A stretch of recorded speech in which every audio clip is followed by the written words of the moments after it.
right, Shalom. I'm Kalaksan Banyashala, and Atanyala Banyashala. all right, we're coming out of the Lions Den camp, coming with a quick lesson. But before we get started, we want to give all glory and praise to the Heavenly Father and His only begotten Son, the proper true name in Hebrew. I want to say Kal, Alayan, La, Yahweh, Bahashem, Yahweh Shai, Bahashem, Rakah, Kodash, Ma. Double honors to the elder apostles, the great millstone, our elder Herwan as well. Salutations to the Akim that are pushing the truth and sincerity and the truth. And peace and blessing to the men, women, and children that believe in the name of Yahweh Hashem Yahweh Shai. Right. And this lesson is going to be some clarification on when it refers to with the angels with wings in the Bible, in the scriptures. All right. So the angels don't have like wings out of the back, like coming out of their back, like how you see like with Cupid or something like that. That goes all back to Greek mythology, man. Renaissance art. Yeah, Renaissance art. That goes all to the ways of Esau. So just for edification purposes, man, we want to clarify that point. So if anybody's teaching that the angels have wings on their body, you're going off, man. All right, this is John chapter 4, verse 23. It says, "But the hour cometh, and now is when the true worshipers shall worship the Father in spirit and in truth. For the Father seeketh such to worship him. Yahweh is a spirit, and they that worship him must worship him in spirit and in truth." All right, so that's and we worship in the spirit of Yahweh Shai, and that's how we're being able to be drawn back to the Father. But the scripture says, no one can come to me unless my Father draw him. All right, so he has to draw you with the spirit of the truth, the Holy Spirit, man. All right, so we just want to go into some edification, for clarification, edification on what the reference of wings mean in the scriptures. All right. This is Sirach 3:21. "Seek not out the things that are too hard for thee, neither search the things that are above thy strength." Right. So now, like, everybody has to start out with the milk when they come into the truth. You know what I'm saying? And from the milk, you grow, because you start out as a babe in the truth, man.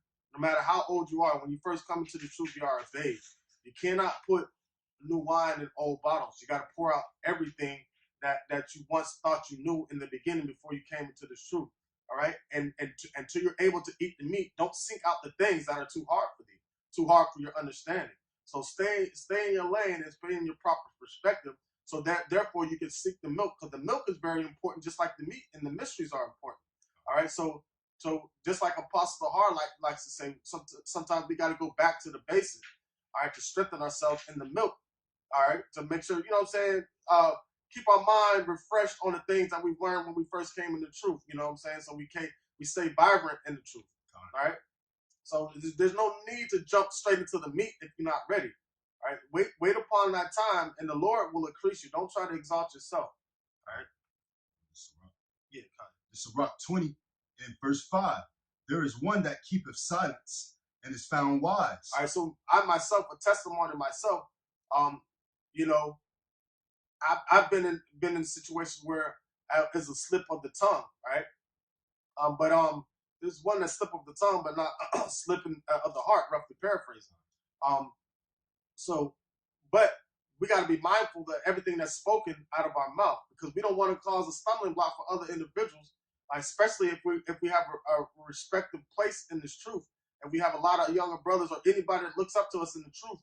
Right, the words we say out of our mouth, they're going to take heed to those words. And if you're falsifying or saying something that's false, all right, you could cause somebody to go off just by a mistake. So if you don't know something about a topic, don't even speak on it. And what the best thing to do is go and study that topic, and then clarify yourself the next time you're out teaching, or the next time you do, or do a video on it. Study upon it, get the proper breakdown, the proper perspective, proper context of the scriptures, and do a video on it. Once you've learned, and the Lord puts the Spirit on you till you have that understanding. And this is back in Sirach 20 and 5. "There is one that keepeth silence and is found wise." All right, so and that's what a wise man would do. If he doesn't have a full understanding of something, he's going to keep silence. All right, until he has that understanding, and that's what a wise man would do. All right. "And another by much babbling becometh hateful." All right, becomes hateful, because that's a hateful thing to put a lie into the minds of the people that truly believe in Yahweh Hashem Yahweh to the elect. All right. "Some man holdeth his tongue because he have not to answer." Some man hold his tongue because he have not the answer. And that's the wise thing to do. Because you don't have the answer. If you don't know the answer 100%, just hold your tongue. Don't say nothing. You'd rather not add or take away from the word. Come. Good point, bro. And some keepeth silence, knowing his time. Some keep his silence, knowing his time. So know your time. Knowing, like, go pray on it. That's what I do. Personal testimony, I pray on it. If there's something I don't understand, I pray on it. Then I go to the elders. Because not everybody's going to be able to open this book and look and break everything down. Some of us are going to have to be taught. But even with that, if there are some people that you can read it to them front and backwards and give them the proper breakdown and everything, they still won't be able to get it and understand. So the fact that you have to be taught this truth does not make you any less of the person that got to the water before you and is teaching you how to drink. You know? All right. A wise man will hold his tongue till he see opportunity, but a babbler and a fool will regard no time. All right. And somebody that's trying to profess himself being wise, all right, knowledge puffed up, but charity edified. And that's what we have to be careful. All right. Matter of fact, let me see if I can find that real quick. That's verse or second.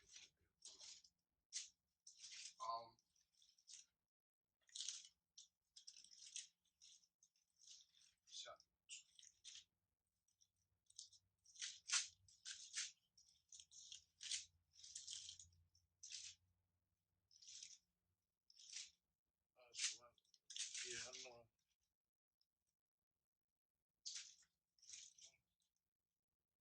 Find What the handling the word of God deceitfully?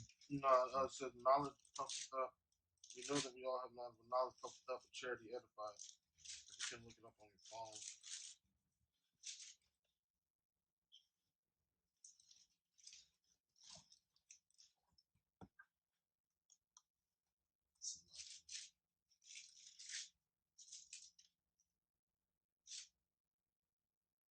Oh, I got it.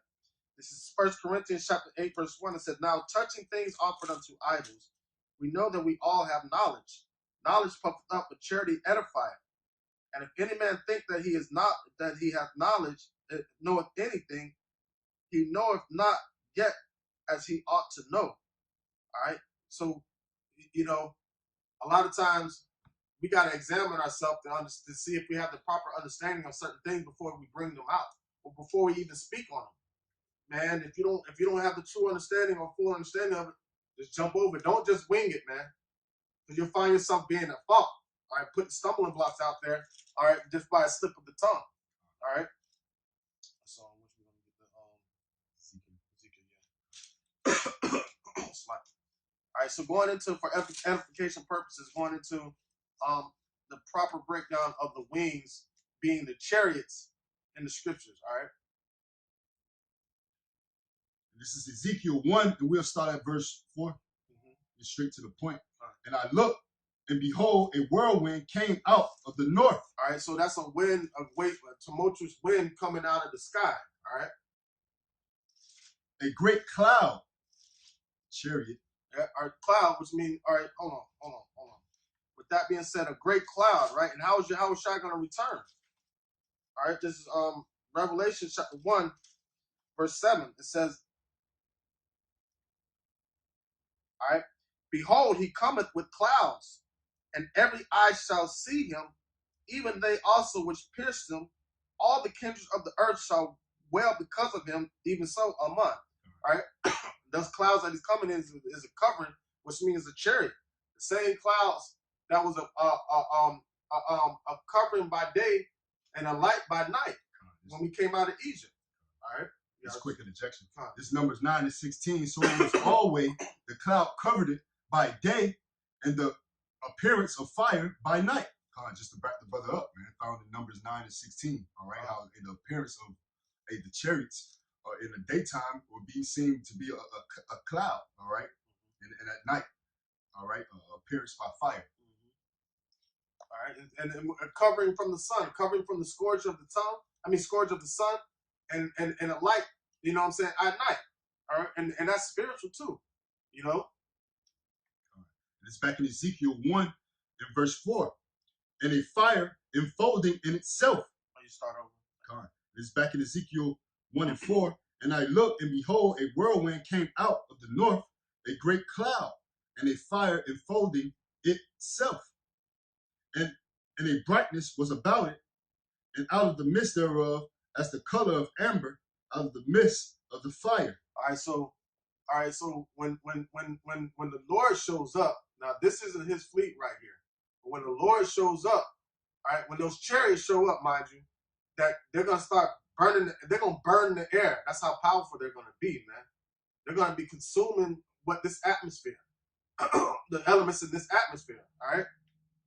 All right, so now in the midst of that, you're gonna have the lights of the chariots. All right, go ahead.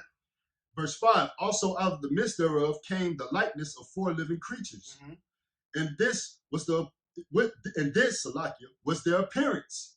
They had the likeness of a man. Boom, they had the likeness of a man. All right, the likeness of a man. It says also out of the midst came the likeness of 4 living creatures. And this was their appearance. They had the likeness of a man. So this is what's inside those chariots. The likeness of a man. You can get and creatures just means creation. We're considered creatures also. You can get Romans 18 and 20 real quick, Baba Kushai. This is Romans 18. 8 Salakia. 8 and 20. All right, it might be 8 and further up. 20. All right, no, 8 and 20, that's it.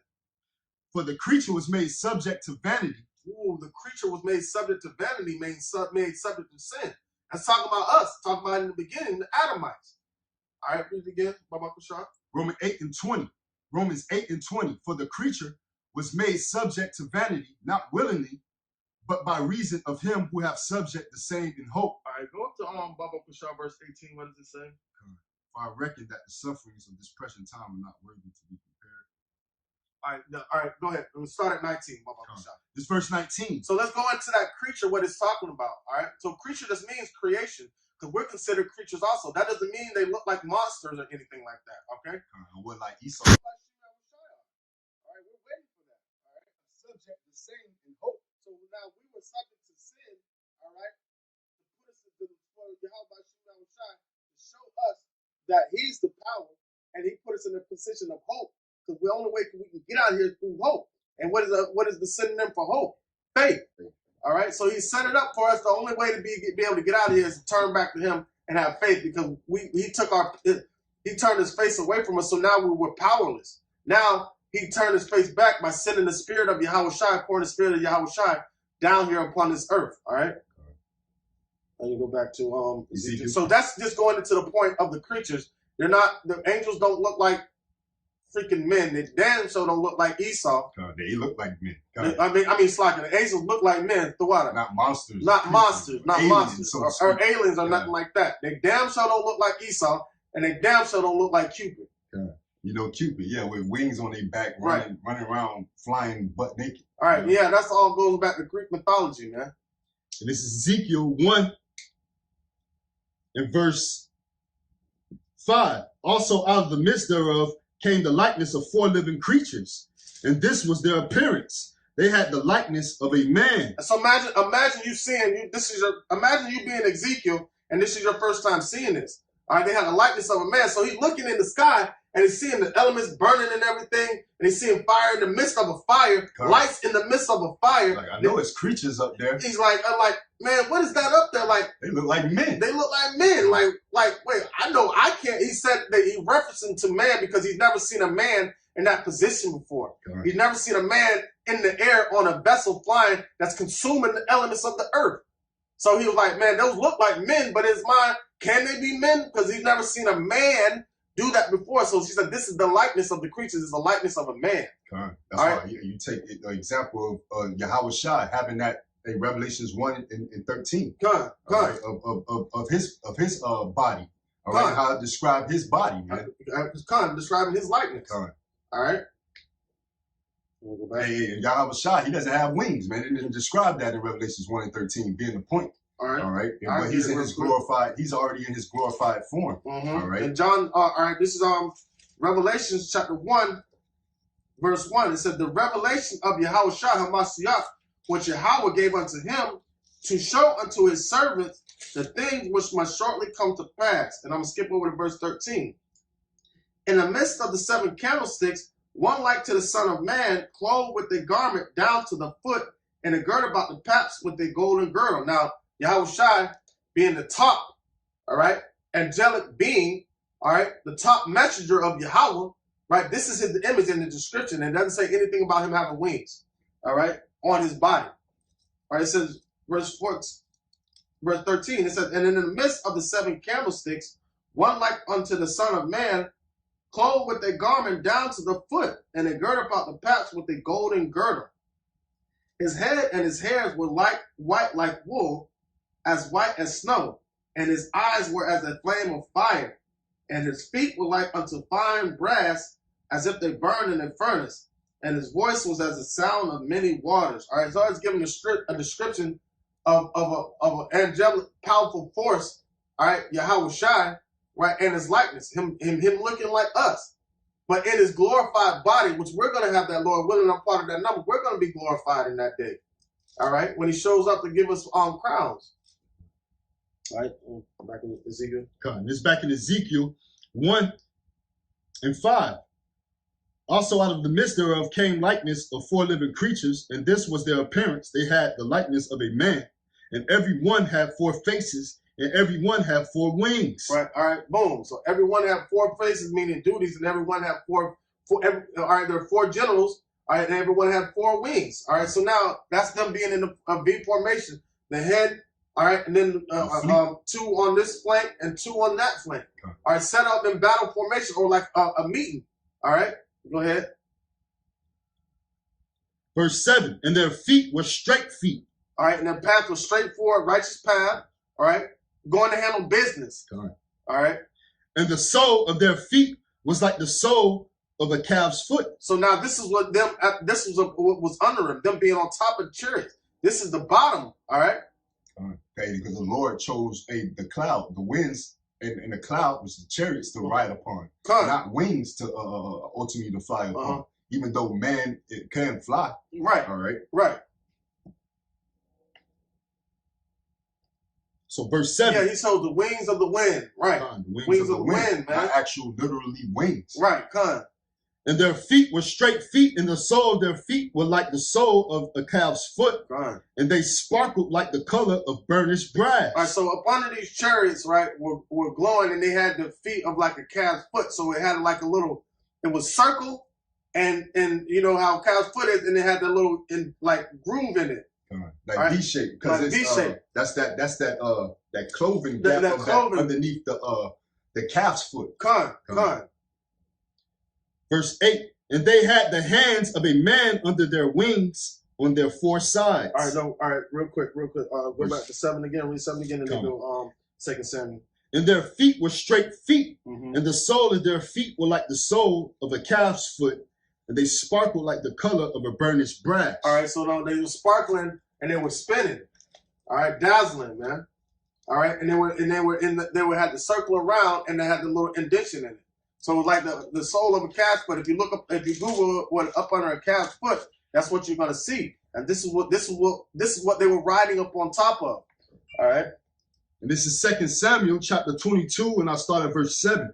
In my distress, I call upon the Lord. All right, this is I think it's King David. It's King David. All right, this is King David saying a prayer, and it's going to describe how, in the vision, that how Yahweh Bashim Yahushai, how Yahweh, they delivered him out of the hands of his enemies. Right, the Philistines. And it's verse 7. In my distress, I call upon the Lord and cried to my power, and he did hear my voice out of his temple, and my cry did enter into his ears, right? And Yahweh Bashim Yahushai hears our cries now, man. So it entered into the ears of the Lord of Sabbath oath. Sabbath oath, right? Armies. The Lord of armies, man. Troops. So when he shows up with the host of heaven, he's talking about the armies, the angels, man. When he shows up with their wings, man, the wings meaning the chariots. And the angels truly represent the feathers, right? All right? All right, go ahead.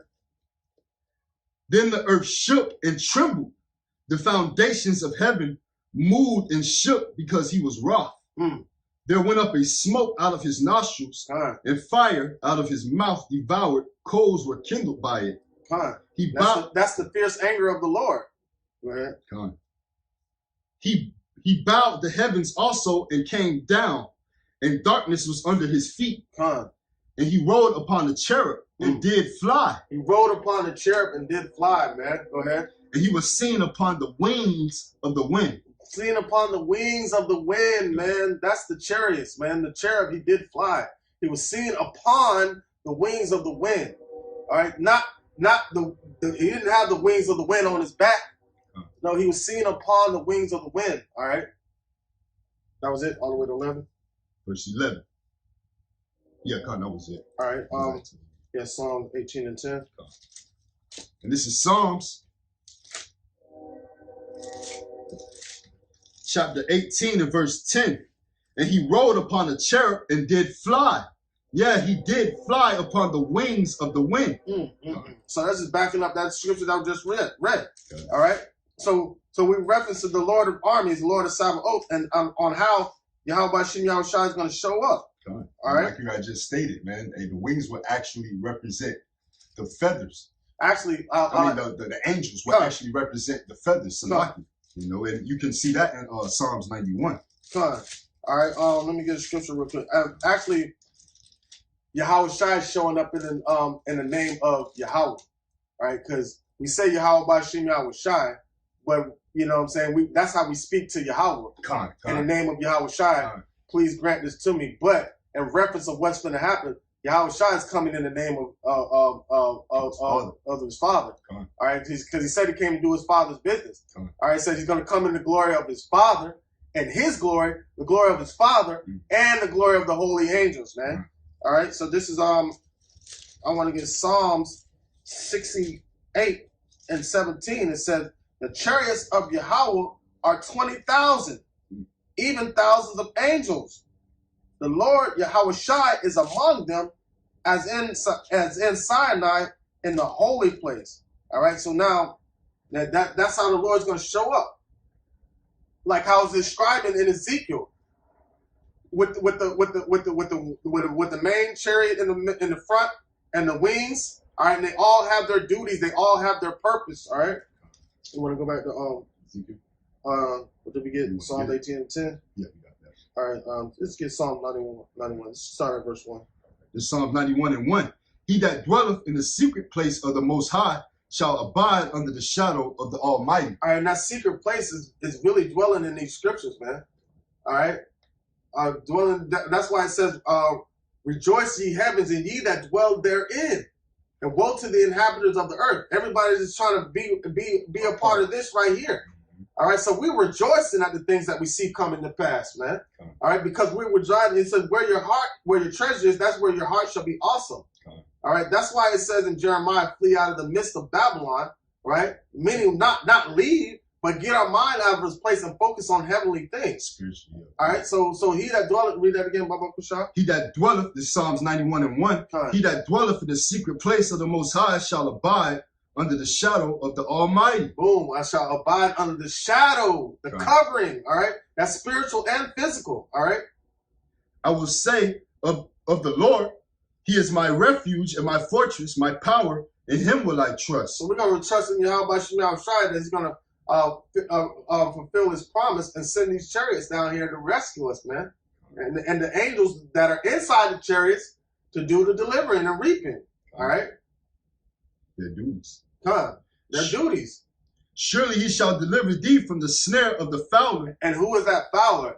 Esau setting up traps. One of his traps is a iconoclasm by painting images of the angels having wings and things like that. Creating a stumbling block for a lot of people. There's a lot of people that still think the angels have wings and things like that.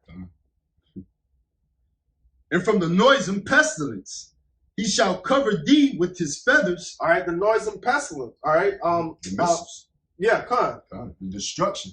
You know, so he go deliver thee from the snare of the fowler, the trap that Esau set up, which is what, the hour of temptation. And ultimately, the climax of it all, the missiles, the noisome pestilence, it says. Verse 4, he shall cover thee with his feathers, and under his wings shall thy trust. All right, and he covered thee with his feathers, meaning the angels giving the angels charge of you over thee. And under his feathers, read that again. Verse 4, he shall cover thee with his feathers, and under his wings shall thy trust.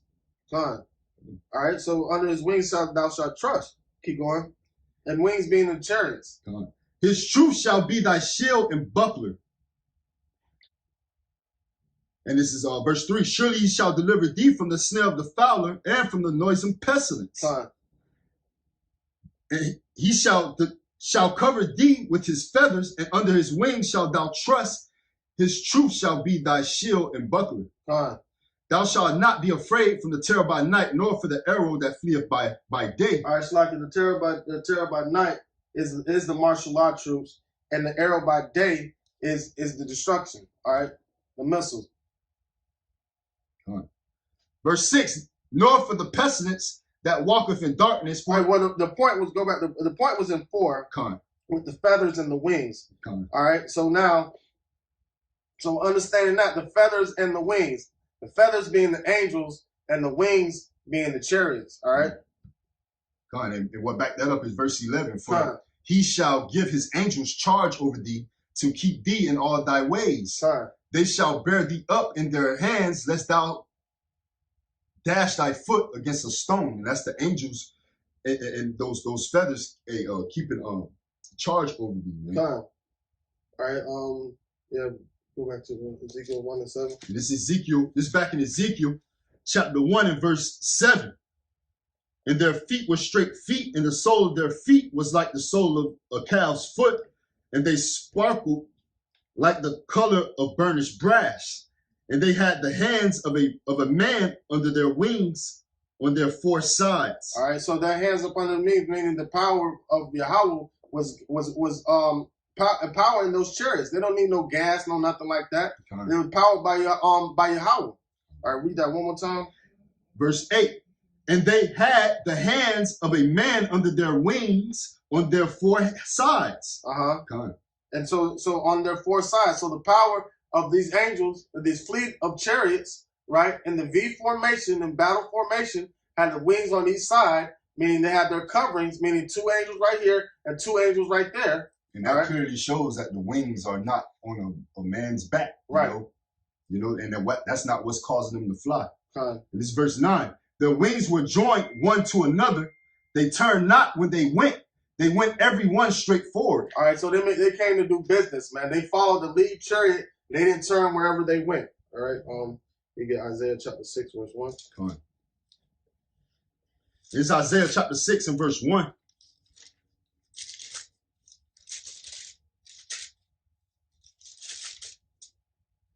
In the year that King Josiah died, I saw also the Lord sitting upon a throne. All right, so this is the vision that Isaiah saw, okay? High and lifted up, and his train filled the temple. All right, and that's the spirit, that's the spirit of Yahweh Bashim Yahushai, that's the spirit of Yahushai being poured among all flesh. All right, and cleaving unto the elect. All right. Above it stood the seraphims.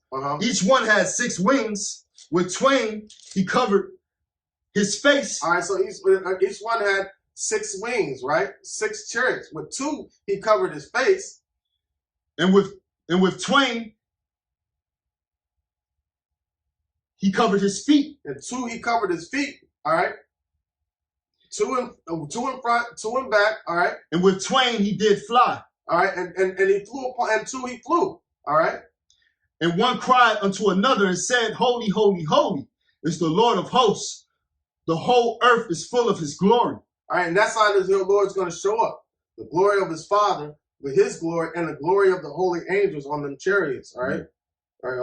Let me get Revelation 19 and 14.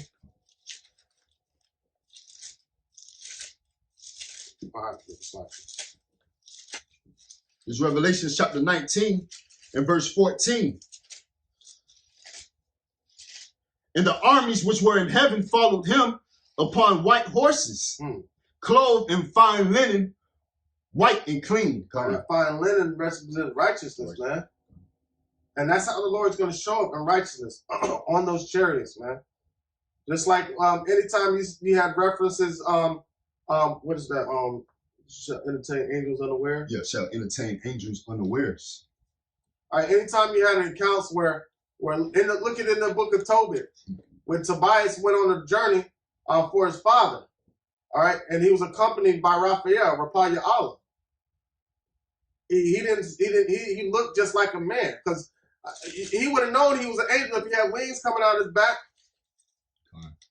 And right, so I mean, even with in the book of Judges, you will be aware at that point. You would be aware that it was an angel, all right? This Hebrews 13:2. Be not forgetful to entertain strangers, for thereby some have entertained angels unawares. So thereby some have entertained angels unawares, man.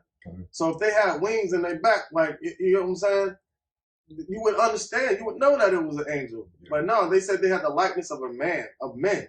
So that's exactly how they look.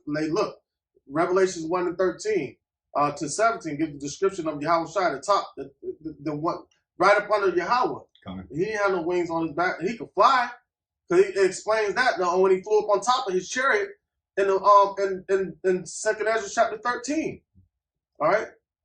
But there's nowhere given in the scriptures where the angels have wings on their backs, or the angels have wings on their body. The wings represent the chariots, and that's it. Period. All right, we got any more scriptures? That's all I got on that. That's pretty much clear. All right, so just for some edification purposes, man, just to clarify that the angels do not have wings, man. The wings represent the chariots. All right, Lord, will this lesson was edifying to serve His purpose, and with that, I'd like to say, Kal, Alayim, La, Yahweh, Bahashem, Yahweh Shai, Bahashem, Ha, Rakah, Quadash, Ma. Double honors to the elder apostles, the great millstone, and my elder Harold Wine as well. Salutations to the icon that are pushing the truth and sincerity and truth. And peace and blessing to the men, women, and children that believe in the name of Yahweh Bashim Yahweh Shai. Shalom. Shalom.